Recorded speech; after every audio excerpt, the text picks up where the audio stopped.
뉴스 시작합니다. 김윤수입니다. 광주 집회 그 후폭풍이 정치권을 강타했습니다. 먼저 여권은 예상보다 많은 인파가 몰린 것을 두고 고무적이란 반응을 내놓고 있습니다. 내부적으로는 어느 정도 여론전이 먹혀들고 있다는 판단입니다. 특히 어제 광주에서 나타난 호남 지역 민심엔 이재명 대표의 대선 출마를 반대하는 목소리가 담겨 있다면서 야권을 향해서 공세를 펼쳤습니다. 오늘의 첫 소식, 남영주 기자의 보도입니다. 어제 광주 금남로에서 열린 탄핵 반대 집회입니다. 참석자들은 태극기와 성조기를 들고 금남로를 가득 메웠습니다. 윤석열 대통령! 윤석열 대통령! 국민들을 일깨워 주신 윤석열 대통령 석방하라!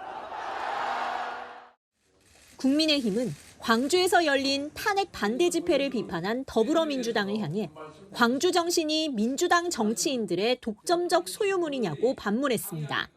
민주화운동 성지인 광주는 안 된다는 발상 자체가 지역주의를 조장하는 것이고 편가르기를 조장하는 것이고 이재명식 나라를 거부하는 국민이라는 해석도 나왔습니다.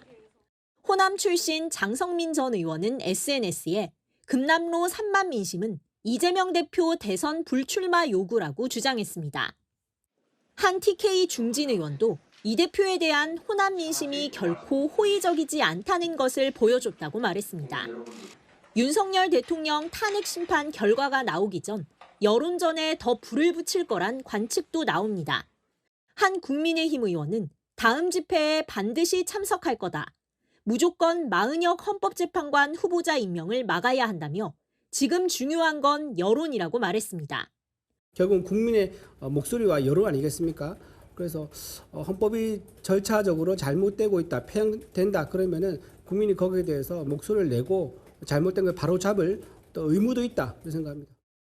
홍준표 대구시장은 금남로는 광주 민주화의 상징거리인데 탄핵 반대 보수단체 집회가 개최될 수 있었다는 건 그만큼 광주가 변하고 있는 것이라고 평가했습니다. 채널A 뉴스 남영주입니다.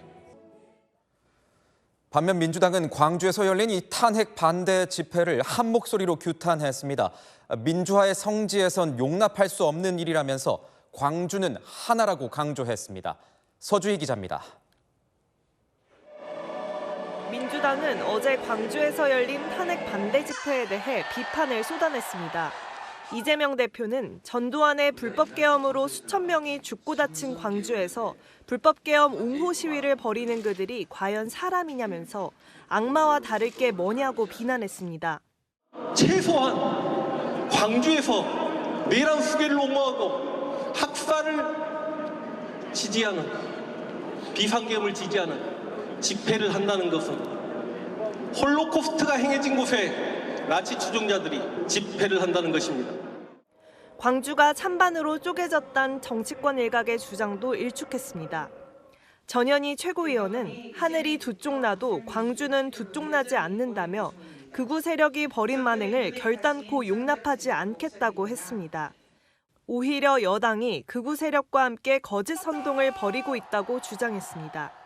더 선전선동하고 있는 것이 이제 극우 세력들이고 국민의힘이 이 거짓 선동을 끊어줘야 되는데 이 거짓 선동의 함정에 지금 국민의힘이 같이 빠져들고 있다.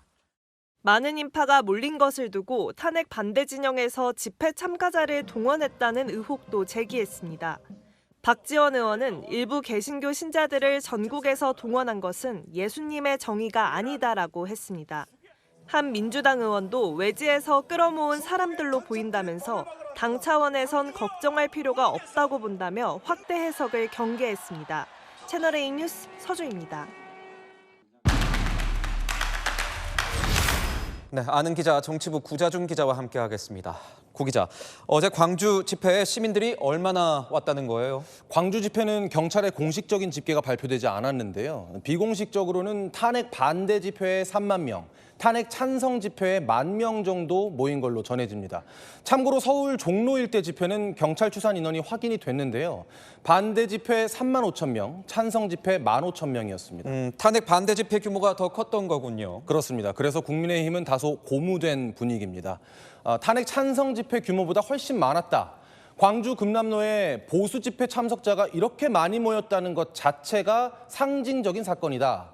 광주에서조차 민주당의 일방 독주를 막아야 한다고 생각하는 거다. 이렇게 의미 부여하는 의원들이 있었습니다. 반면 민주당은 숫자는 별 의미 없다고 평가절하하더라고요. 걱정할 문제가 아니라는 거죠. 그러니까요. 이 민주당에서는 동원된 거다 이런 주장도 나오던데요. 그렇습니다. 민주당 박지원 의원은 SNS에 광주의 외인 부대가 수많은 버스로 동원됐다. 일부 개신교 신자들을 전국에서 동원했다. 이런 취지로 글을 올렸고요. 다른 민주당 의원도 전국에서 끌어모은 게 3만 명밖에 안 된 거다. 우리는 지역에서 자발적으로 모인 사람들이었다. 이렇게 이야기했습니다. 다만 내부적으로는 당혹스러운 분위기가 감지된 것도 사실입니다.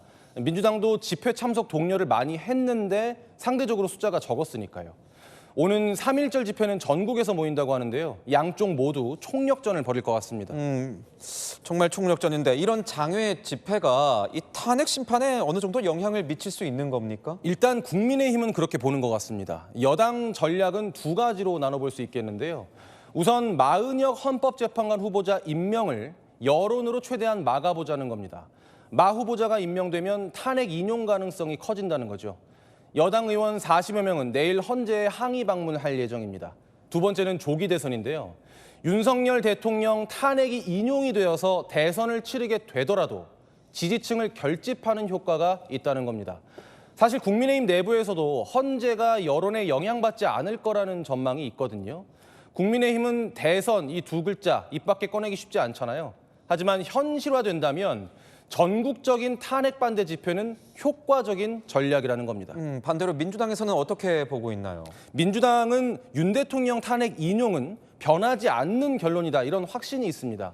한 율사 출신 의원은 탄핵 반대 집회 100만 명이 모인다고 해도 헌재의 결론은 바뀌지 않을 거라고 하더라고요. 다만 민주당도 여론전을 신경 쓰는 건 마찬가지로 대선을 염두에 두고 있기 때문입니다. 국민의힘이 지지층을 결집하고 여론을 호도하는 걸 보고만 있으면 대선에 영향을 받는다는 우려가 있는 거죠. 결국 양쪽 모두 지금의 여론전은 탄핵 심판 결과 자체보다는 조기 대선에 방점이 찍혀 있다. 이렇게 볼 수 있을 것 같습니다.